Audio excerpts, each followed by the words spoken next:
Hi, I'm Courtney Sixx, the How2Girl, and I'm going to be showing you how to make a fabulous arrangement. I've gone ahead and separated our flowers, and this just makes things a bit easier when you're putting your arrangement together. So here on my left, we have our pink hydrangea. It's beautiful, it smells so good.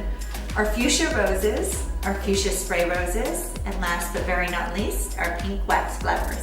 For our hydrangea, we're going to trim it to 6 inches. Starting at the base,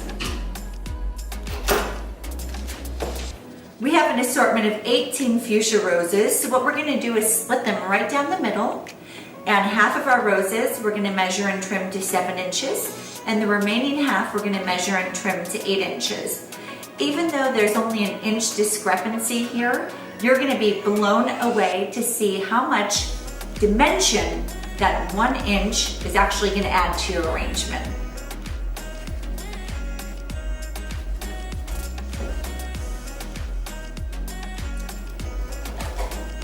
Now we're going to trim our spray roses to 9 inches.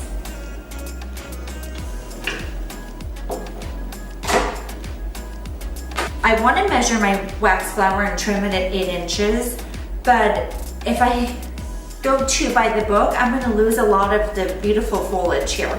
So I'm just going to give it a little wiggle room and measure it to about 8 inches without losing all this prettiness, because that would be a crying shame.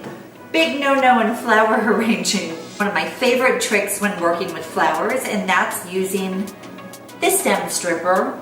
It's amazing. Just watch and see. I'm gonna take my rose with all these pesky thorns and leaves, and using my stripper, voila! So simple, so easy, and it cuts your time in half. Plus you don't ruin your manicure futzing around with these thorns and leaves. It's just so quick, so easy, and I have to say, it's very fun. Now for one of my favorite floral tricks ever, we're going to be building a grid. So easy to do. We're going to use our clear floral tape and make a line going across the top of our vase, just like so. Can you see that? And then we're going to make a parallel line to that, leaving about 1.5 inches in between the two lines. So now we have 2 matching lines. And then I'm going to turn my vase around and do the exact same thing.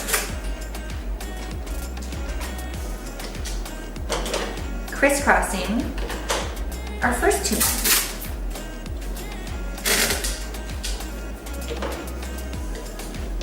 Just making sure to get it nice and tight and secure. And as you can see there, we now have 9 different boxes to place our flowers. So box number 1, 2, 3, 4, 5, 6, 7, 8, 9. Now that our grid's complete, as you can see here, we're going to add in our flower food.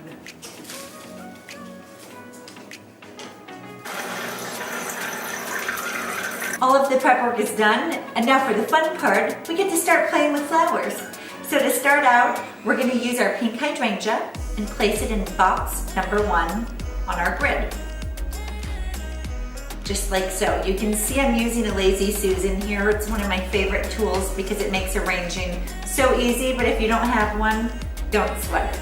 Now for our roses, I'm excited to share with you one of my favorite tricks and tips of all time, which is opening up your petals to double the size of your rose, and it also gives your flower a bit of a more organic feel, which I love, but it's totally up to you. So to do this, you're gently just gonna pull your petals and kind of with your thumb, just push them out a little bit, rotating around your bloom. Make sure you're gentle while you do this because you don't want to break your petals. There's nothing sadder. Really, there's nothing sadder than busting a beautiful rose petal.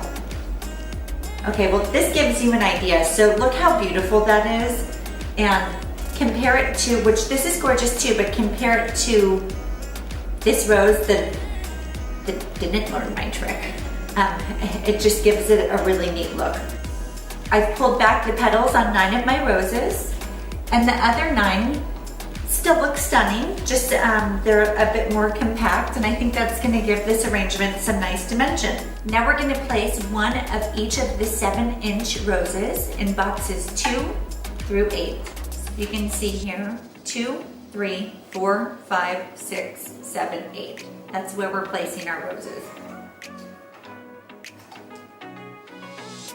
And I'm gonna rotate between my smaller blooms and my big beautiful blooms, just to keep the arrangement nice and even. Now I'm gonna do the exact same thing in boxes 2 through 8, but if I have a smaller rose like so, I'm gonna go ahead and add in 1 of my bigger roses, just to complement the smaller rose and keep everything nice and even.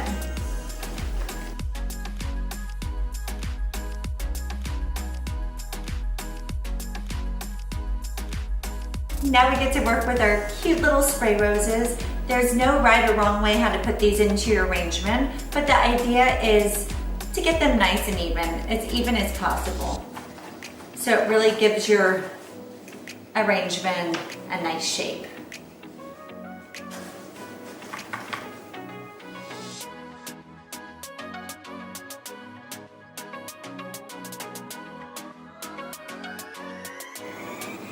Now I'm gonna spin my arrangement around just to make sure everything's looking nice and even. And if it's not, like this little flower's a little short, I'm gonna pop it up a little.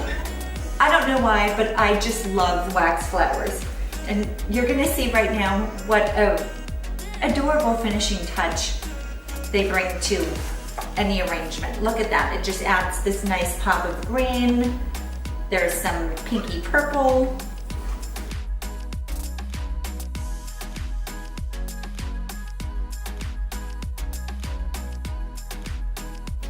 Pink, pink, and more pink. I guess you know why we named it Pink Splendor. Until next time, bye-bye from Bouquet Box.